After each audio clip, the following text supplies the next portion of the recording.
नमस्कार, मैं doctor Sharda Durvankur Ayurved and infertility centre में आप सभी का स्वागत है।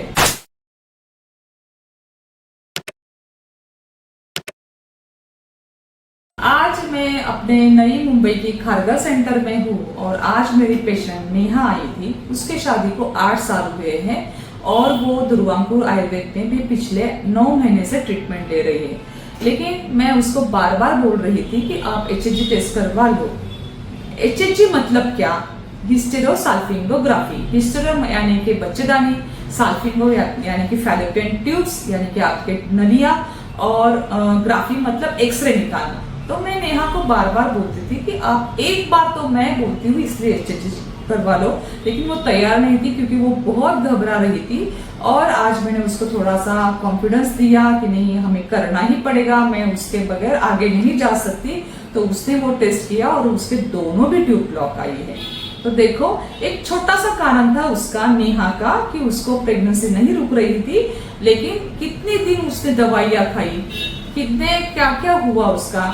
IVF भी हुआ, लेकिन IVF में ट्यूब की जरूरत नहीं रहती है, तो बहुत से डॉक्टर HCG करते नहीं है। लेकिन दुर्वांकुर आयुर्वेद में हम आपको प्राकृतिक तरीके से, नेचुरल तरीके से कंसीव होने के लिए मदद करते हैं। तो यहाँ पे तो HCG करना बहुत जरूरी रहती है। तो पहले हम देखेंगे कि निसंतानता। निसंतानता यानी कि क्या? शादी के आपको 1 साल होकर भी और हफ्ते में 2 या 3 बार सेक्सुअल इंटरकोर्स होने के बाद भी अगर आप कंसीव नहीं होते तो उसको बोलते हैं इनफर्टिलिटी यानी कि निसंतानता। अभी HCG टेस्ट निसंतानता में क्यों जरूरी है? तो निसंतानता के 2 कारण रहते हैं, एक primary infertility and secondary infertility.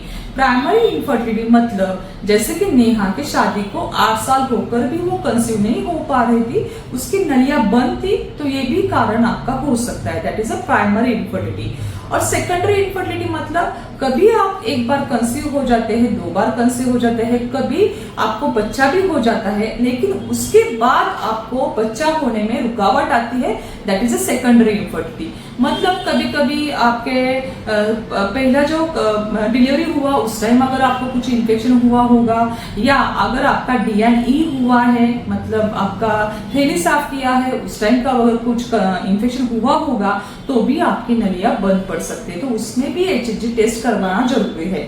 तो निसंतानता के प्रमुख 2 कारण हैं। वो 2 कारण कौन से हैं? एक तो आपका हार्मोन्स इम्बैलेंस होना, और सेकंड है कि आपका जो रिप्रोडक्टिव सिस्टम है, यानी कि बच्चेदानी, ये फैलोपियन ट्यूब्स, ये अंडा बनने का ओवरी, यहाँ पे कुछ गड़बड़ होना। ये दोनों वजह से भी आप कंसीव नहीं कर पा सकते हैं। तो हार्मोन्स इम्बैलेंस यानी कि PCOD, लो AMH, हाई टेस्टोस्टेरोन, या मेल में लो टेस्टोस्टेरोन, ये हमें ब्लड चेकिंग के माध्यम से समझता है। लेकिन अगर आपके रिप्रोडक्टिव सिस्टम में कुछ डिफॉर्मिटी है, कुछ प्रॉब्लम है, तो ये समझने के लिए हमें सोनोग्राफी एंड HCG टेस्ट करवाने की जरूरत रहती है। सोनोग्राफी से हम PCOD समझ सकता है, बच्चेदानी का साइज समझता है, या कुछ फाइब्रॉइड है क्या ये समझता है। लेकिन नलियां बंद है या चालू है ये देखने के लिए हमें हिस्टेरोसाल्पिंगोग्राफी यानी कि एक्सरे ही निकालना पड़ता है। तो अभी देखो हम इस HCG में क्या करते हैं। HCG में यहाँ से देखो, ये मतलब ये आपका वजाना है, वजाना से ये सर्विक्स है। सर्विक्स में हम जो डाई डालते हैं, ये आयोडीन युक्त डाई रहता है, आयोडीन का डाई रहता है, वो अंदर डालते हैं, और फिर ये नलियां चालू है या बंद है ये हमें समझता है। उसी के साथ हमें यूट्रस का साइज भी समझता है, या उसका आकार नॉर्मल है, एबनॉर्मल है, ये भी समझता है, या कुछ फाइब्रॉइड है क्या, गांठी है क्या यूट्रस में, ये भी समझता है, कुछ सेप्टम है क्या, मतलब बीच में ऐसा पर्दा है क्या, उसको बोलते हैं बाइकॉर्नियट यूट्रस, सेप्टेड यूट्रस, या जो यूट्रस है बच्चेदानी वो एक यूनिकॉर्नियट है क्या, ये सब समझता है उसमें। तो HCG टेस्ट से ये सब समझता है। अभी HCG टेस्ट से क्या निदान नहीं होता है, मतलब क्या नहीं समझता? तो अगर आपका PCOD है तो वो नहीं समझता, उसके लिए आपको अल्ट्रासाउंड भी करना पड़ता है। अगर आपको एंडोमेट्रियोसिस है तो वो भी नहीं समझता, उसके लिए भी आपको अल्ट्रासाउंड यानी कि सोनोग्राफी की जरूरत है। अगर आपके हार्मोन्स इनबैलेंस है तो वो भी नहीं समझता, उसके लिए आपके ब्लड टेस्ट करवाने की जरूरत है। मतलब बहुत सारे जो निदान है वो HCG से नहीं समझते। तो क्या समझता है? सबसे बड़ा इंपॉर्टेंट समझता है कि आपके ट्यूब्स चालू है या बंद है, और वो ट्यूब कहाँ पे बंद है, यानी कि कॉर्नियल ब्लॉक है या एम्पुलर रीजन में ब्लॉक है या फिम्ब्रेल एंड में ब्लॉक है। और उसका फिम्ब्रेल एंड अगर ब्लॉक रहेगा तो बहुत सा वजह उसका इन्फेक्शन रहता है, ये भी समझ में आता है।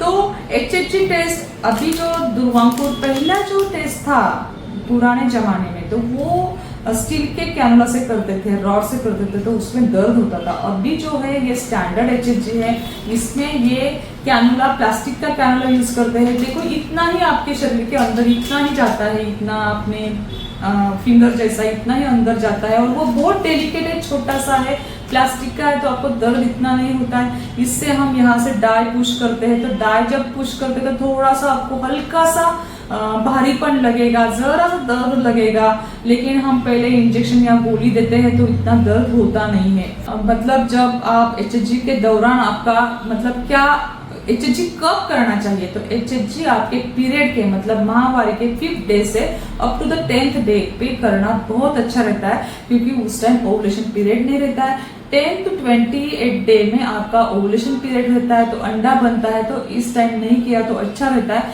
लेकिन अगर आपके डॉक्टर ने कुछ आपको ओरल कॉन्ट्रासेप्टिव दिया है ट्रीटमेंट का एक पार्ट समझ के, क्योंकि उससे एंडोमेट्रियम की लाइनिंग अच्छी बनती है, फिर वहाँ का ब्लड सर्कुलेशन अच्छा होता है, एंडोमेट्रियस जैसी बीमारी रहेगी या एडेनोमायोसिस जैसी बीमारी रहेगी तो वो कम होती है। तो आप डॉक्टर की सलाह से आप कभी भी करवा सकते हो, लेकिन अच्छा पीरियड है, पीरियड के 5th डे से 10th डे में करना।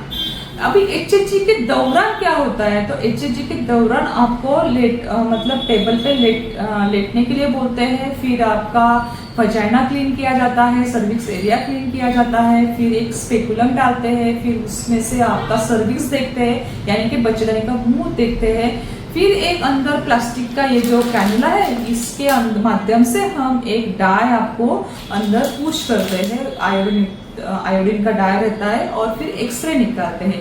एक्सरे डिजिटल एक्सरे रहता है, इसके रेडिएशंस भी बहुत कम रहते हैं, और ये एवोल्यूशन के पहले करते हैं तो घबराने की जरूरत नहीं रहती है। तो देखो आज नेहा के लाइफ के 8 साल निकल गए, लेकिन उसके समझ में ही नहीं आया, या और डॉक्टर का भी मतलब एक जिम्मेदारी रहती है कि पेशेंट को प्रॉपर सलाह देना, प्रॉपर करना, लेकिन डॉक्टर भी देते हैं, लेकिन कभी कभी पेशेंट सुनते नहीं है। पेशेंट को ऐसे लगता है ये क्यों कर रहे हैं हमारे HHG, ऐसे ही कर रहे हैं, तो हमें नहीं करना है HHG, आप बाकी कुछ बोलो। तो हम आपको अच्छा ही सलाह देंगे। मुझे तो लगता है कि हर एक औरत का सपना रहता है और उसका हक रहता है कि उसको माँ बनना, और उसको माँ बनने के लिए हम बहुत कोशिश करते हैं, वो भी प्राकृतिक तरीके से आपको माँ बनाने के लिए। मुझे तो बहुत खुशी होती है जब कोई मेरा पेशेंट कंसीव हो जाता है, तो मुझे आनंद होता है जब आप कंसीव हो जाते हो तो। और मेरा एक ही सपना है हर एक को माँ बनाना। तो हम अगर आपको बोल रहे हैं कि आप HHG टेस्ट करवा लो तो जरूर कीजिए। जाते जाते मैं आपको एक बोनस टिप्स भी देने वाली हूँ कि HHG से क्या होगा, ये कोई बताएगा नहीं आपको। तो बहुत बार कभी कभी छोटा सा ब्लॉकेज रहता है कि हमें कुछ ज्यादा ट्रीटमेंट करने की भी जरूरत नहीं पड़ती। अगर छोटा सा ब्लॉक है तो वो आपका HHG का हम जब डाई पुश करते हैं तो वो निकल जाता है, और शायद 2-3 महीने में आप कंसीव भी हो सकती है। तो इसलिए अगर आपको माँ बनना है तो जरूर HHG टेस्ट करवा लीजिए। अगर आज का वीडियो आपको पसंद आया होगा तो लाइक कीजिए, ज्यादा से ज्यादा शेयर कीजिए और सब्सक्राइब कीजिए, क्योंकि आपको ऐसे ही इम्पोर्टेंट वीडियो आपको उसका नोटिफिकेशन आ जाएगा। और आगे के वीडियो के लिए तब तक आपको धन्यवाद।